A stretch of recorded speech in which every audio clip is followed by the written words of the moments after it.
Hi, I'm Ryan with Front End Audio, and this is the CC2 Master Clock from Grimm Audio, and we're going to take a look at it out of the box. When you get this Master Clock, you'll of course get the clock itself. You'll get your IEC power cable. We just happen to be using a spare one so that the nice little LEDs are lit up. You'll also get your owner's manual, always important to read, and your warranty information. So this unit, there are actually two variations of it. There's the desktop version that you see in front of you. And this is just meant to be sat on your desktop. And then they have a rack mount version. The rack mount version isn't as simple as buying rack ears, slapping it on it, and going, right?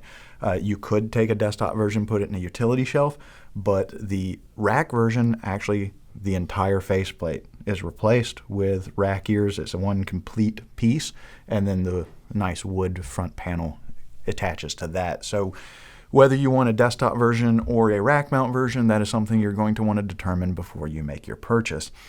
Now, this is a nice, straightforward, compact, high-end clock. On the rear of the unit, you have two word clock BNC connectors. These can be split with a T connector, so you can actually connect up to 4 devices if you have the T connector, but you cannot split that signal more than once. So you can hook up 2 devices natively or use T connectors and hook up to 4 devices. Then you have your dip switches for your impedance settings. You have your IEC power cable input with your fuse tray and your power switch.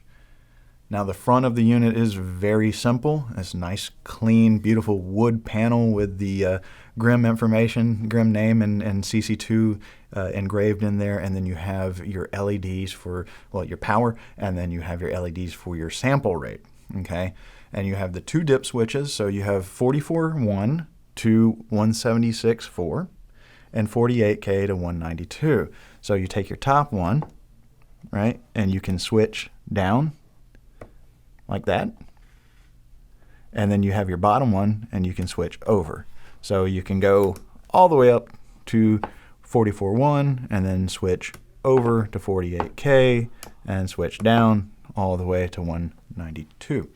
So very simple to use, very clean. Obviously, whatever devices you have connected to it, you would just set to word clock, and then this would handle that. I have heard this greatly improve even high-end converters. Even with high-end converters, you know, when you're dealing with converters or interfaces more commonly, because this is really designed with home studios or smaller commercial studios in mind. So we're likely going to be using all-in-one interfaces, whether it be something like an Apollo or a UCX from RME or an Apogee Ensemble or something of that nature, Antelope, Orion. We're going to be using something that has mic pre's, monitor outs, line outs, headphone outs, conversion, you know, your digital I/O, all this stuff, and your clocking.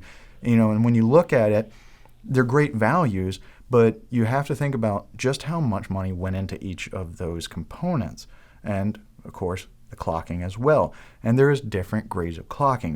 So many times we're like, man, everything sounds great, and I know I have great conversion, I have a solid high-end interface, but I know I can get more out of it, and that's where clocking comes in. The thing about clocking that, you know, the way it was explained to me over a decade ago that really made it make sense to me was to think of an orchestra, okay? If you have an orchestra with no conductor, well, they may not be in tune, right? They're definitely not going to be in time.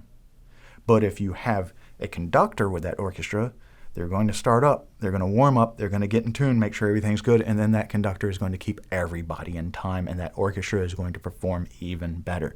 Now, let's rate how good is that conductor. Is he or she just a regular conductor, or are they a maestro? The better the conductor, the better the orchestra is going to perform. Same thing when you have multiple audio inputs coming in and out, right? You want to keep those aligned. You want to keep them in time so that they're in phase, and you want to get rid of things like jitter, because when you have all these issues going on, phase issuing, when you have digital distortion jitter going on, it starts to muddy things up. It starts to take away definition. You ever hear like, oh, I changed this and it was like a veil was lifted. that's what clocking does. It tightens up everything, giving you more definition and depth in the bottom end, more clarity in the mid-range, and more openness and dynamics in the top end. It just brings everything to life. It brings more clarity and it keeps things in time. It reduces the digital distortion and it makes phase alignment proper so that your performance